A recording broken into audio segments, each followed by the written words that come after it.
Hi guys, Maikeru here. This is my basic invention guide to get the parts needed for things like augmentors, rodomatics, and things that you need to start off invention.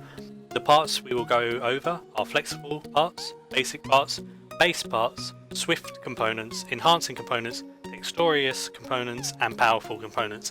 Where and how to get them. First off, we've got the daily shop run.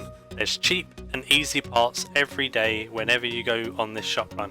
I'm going to show you a short video of where you can go to different shops that restock slowly throughout the day. You can go there once or twice a day, get some really easy basic components that I spoke about earlier. You can start your shop run at Barefoot. Go to the Warriors Guild. It requires your attack and strength to be a combined total of 130, but if you have Invention unlocked, I'm sure you can get into the Warriors Guild.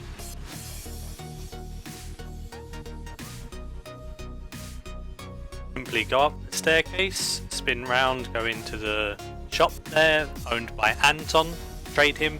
He stocks loads and loads of good items such as longswords, daggers, maces, even some armour.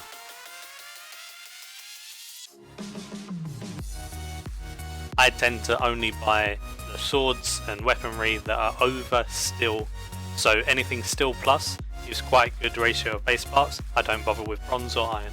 Shop is my favourite shop for easy base parts. Base parts is anything with a hilt, so all of these things I'm buying, all of these swords, even the maces, they all have hilts. They all give base parts.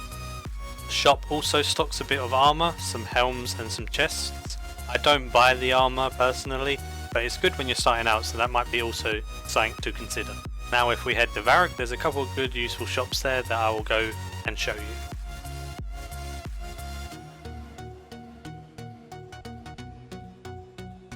So if you head to the sword shop in Varrock, there's plenty of swords, daggers and longswords for more base parts if you need them.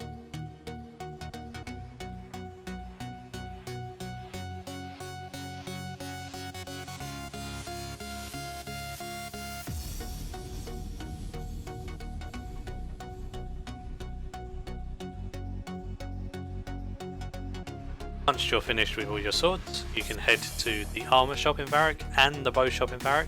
Both of those shops are very good.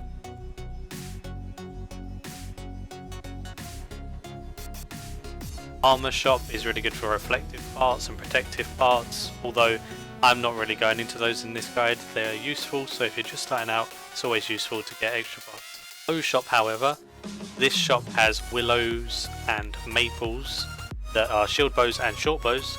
Those are very good for dexterous components, as you will usually get one or two just from the 20.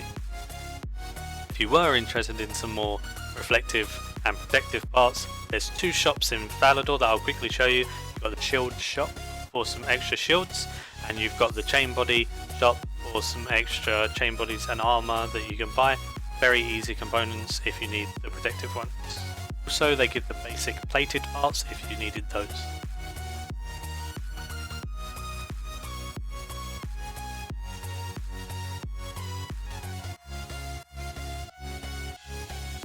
Flexible and tensile parts are needed for augmentors. I use Maple Shield Bows U.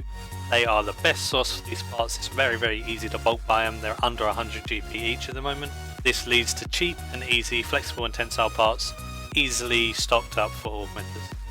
Next up is base parts. If you cannot get enough base parts from a shop run, or you don't want to go around the shops and you just want to bulk buy something, the best items I found was adamant weaponry.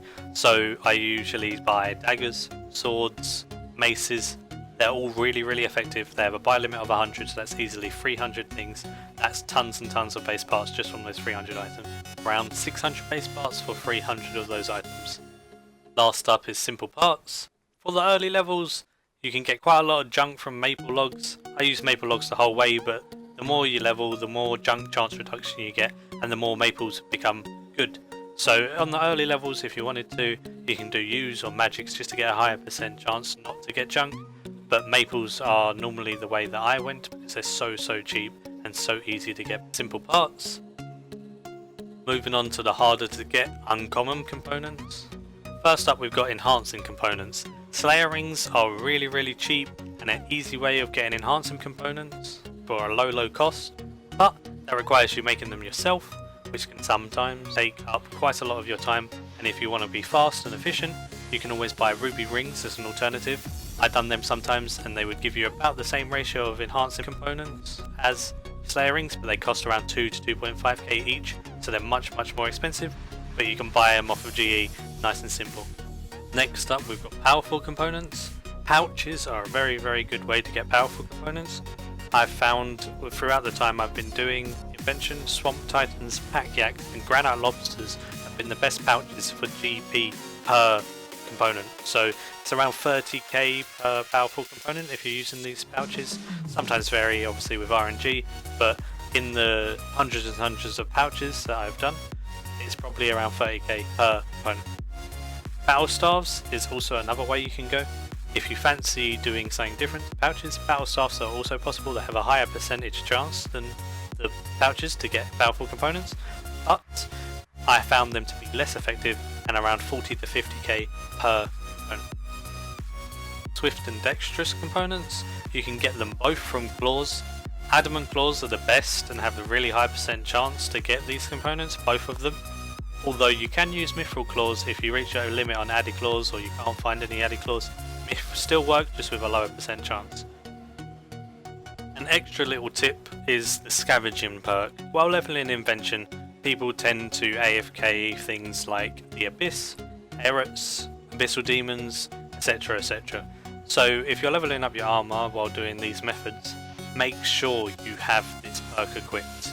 You get 1% chance per rank up to a maximum of 3% to get 2 uncommon components on a kill. But on top of that, when you receive the components, you have another 1% chance for those uncommon components to be rare ones. When I trained my Invention to 120, I used the Abyss and Abyssal Demons. This way I always had this perk equipped. I got tons and tons of uncommon components. I never had to really dismantle that much to get my Dextrous, powerful and components like that, the uncommon ones. I got quite a few good rare components as well. I got a few Noxious and Pestorius components. They're very rare, so I was very happy about those. Obviously the extra chance to get these is always useful. The best way to get this perk is by using precious components to get an easy Scavenging 2, a very low chance to get a Scavenging 3. I tried many times and I didn't get one, so I just stuck with Scavenging 2. The 2% chance is still very good. To get the precious components, when you were doing your Slayer rings and your ruby rings, you probably noticed that alongside a lot of the enhancing components you got precious components. So getting precious components is pretty easy. Once you've got them, you can make yourself one of these perks, go into the Abyss, start racking in those uncommon components. If you liked the guide and it was helpful to you, please give it a thumbs up and let me know if there's any other guides you would like to see, if there's anything in particular you would want done in a video. I'm looking for ideas. I want to keep making videos as much as possible, see how it goes. Hopefully you guys enjoyed. If you did, please subscribe. Peace.